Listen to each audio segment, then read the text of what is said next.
કેમ છો મિત્રો? આજે આપણે દૂધની નવી રેસીપી લઈને આવેલા છીએ. તો દૂધને પહેલાં તો આપણે એક બાઉલમાં કાઢી લેવાનું છે અને આપણે એને ગરમ કરવા લેવાનું છે. દૂધ થોડું જાડું હશે તો રેસીપી આપણી સરસ બનશે.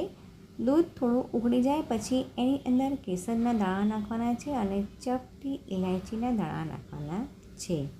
તો સરસ મજાનું દૂધ થોડું ઘટ થઈ જશે. ત્યારબાદ પછી આપણે એક વાટકી જેવી મેં અંદર ખાંડ નાખેલી હતી. ફરીથી દૂધને ઉકળતા મૂકવાનું છે. દૂધ હોય એના કરતાં આપણે થોડું અડધું કરી દેવાનું છે, એટલે કે એકદમ થોડુંક જાડું કરવાનું છે.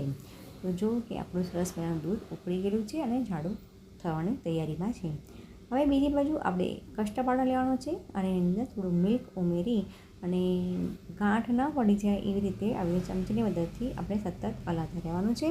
પછી જે દૂધ આપણું ઉકળતું હતું તેની અંદર એડ કરી દેવાનું છે. ફરીથી એમાં 1 કે 2 ઉભરા લાવી દેવાના છે. તો દૂધ આપણું થોડું સરસ મજાનું થીક થઈ ગયેલું છે.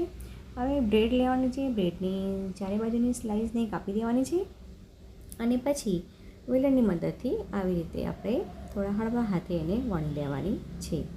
એવી રીતે પછી કાચના બાઉલમાં આપણે આવી રીતે બ્રેડને ગોઠવી દેવાની છે અને જે આપણે કસ્ટર્ડ બનાવ્યું હતું મિલ્કનું તે એની ઉપર ડીપ કરી દેવાનું છે. એટલે કે બ્રેડની ઉપર કસ્ટર્ડ પાવડર પાથરી દેવાનું છે, એની ઉપર ડ્રાયફ્રૂટ પાથરી દેવાના છે અને તમારે 2 કે 3 કલાક માટે ફ્રીજમાં મૂકી દેવાનું છે.